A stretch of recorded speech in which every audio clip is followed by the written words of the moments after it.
Hi hello friends, ಎಲ್ಲರಿಗೂ ನಮಸ್ಕಾರ. 30 days of diet ಚಾಲೆಂಜ್ನ day 7 ಇವತ್ತು ಬಂದು ಮಂಗಳವಾರ ಡಿಸೆಂಬರ್ 10ನೇ ತಾರೀಕು.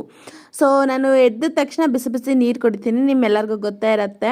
ಒಂದು 7 ಗಂಟೆ 7:15 ಅನ್ನಂಗೆ ನೀರು ಕುಟ್ಕೊಂಡು ವಾಕಿಗೆ ಹೋಗ್ತೀನಿ. ಬಟ್ ಇವತ್ತು ಹೋಗಿರಲಿಲ್ಲ, ತುಂಬ ದಿನ ಆಯಿತು. ನನಗೂ ಸ್ವಲ್ಪ ಸುಸ್ತಾಗ್ತಾ ಇತ್ತು, ಹೋಗೋದಕ್ಕೂ ಆಗಿರಲಿಲ್ಲ. ಹಾಗೆ ಡ್ರೈ ಫ್ರೂಟ್ಸ್ ಎಲ್ಲ ತಿನ್ಕೊಂಡು ಈ ತಿಂಡಿಗೋಸ್ಕರ ನಾನು ಏನು ಮಾಡಿರಲಿಲ್ಲ. ಪಪಾಯ ತಿಂದೆ. ಒಂದು 10 ಗಂಟೆ ಅಷ್ಟರಲ್ಲಿ ತಿನ್ನೋದ್ರಿಂದ 1 ಗಂಟೆ ಅಷ್ಟರಲ್ಲಿ ನಾನು ಊಟ ಮಾಡಿಬಿಡ್ತೀನಿ. ಅಲ್ಲಿಂದ ಅಲ್ಲಿಗೆ ಸರಿಯಾಗತ್ತೆ, ತಡ್ಕೊಂಡಿರ್ಬೋದು ಒಂದು 3 ಅವರು. ಅದರಲ್ಲೇ ಮಧ್ಯ ನೀರು ಕುಡಿತಾ ಇರ್ತೀನಿ. ಹಾಗಾಗ ಮೆಂತ್ಯ ನೀರು, ಜೀರಿಗೆ ನೀರು ಅಂತ ಅಂದ್ಕೊಂಡು ಒಟ್ಟಿನಲ್ಲಿ ಬಿಸಿಯಾಗಿರಬೇಕು, ಟೇಸ್ಟಿಯಾಗಿರಬೇಕು ಕುಡಿತಾ ಇರ್ತೀನಿ. ಮಧ್ಯಾಹ್ನ ಅಡುಗೆನೂ ಮಾಡ್ಕೊತಾ ಇದ್ದೀನಿ. ಸೀಮೆ ಬದನೆಕಾಯಿ ಚಟ್ನಿ, ಹಾಗೆ ಎಲೆಕೋಸು ಸಬ್ಸಿಗೆ ಸೊಪ್ಪು ಹಾಕಿದ್ದು ಒಂದು ಪಲ್ಯ, ಹೆಸ್ರು ಕಾಳು ಮೊಳಕೆ ಬರ್ಸಿದ್ದು ದಾಳಿಂಬೆದು ಒಂದು ಪಲ್ಯ, ಬಾಳೆಕಾಯಿ ಫ್ರೈ. ಚಪಾತಿಗೆ ಎಣ್ಣೆ ಅಂತೂ ನಾನು ಬಳಸೋದಿಲ್ಲ, 2 ಚಪಾತಿ ತಗೋತೀನಿ. ಯಾಕಂದರೆ ಅಷ್ಟೆಲ್ಲ ಪಲ್ಯಗಳು ಟೇಸ್ಟಿಯಾಗಿರುತ್ತಲ್ವ, ಅದಕ್ಕೋಸ್ಕರ. 12 ಗಂಟೆಗೆ ಅಡುಗೆ ಮನೆಗೆ ಹೋದರೆ ಅಡುಗೆ ಎಲ್ಲ ಮಾಡಿ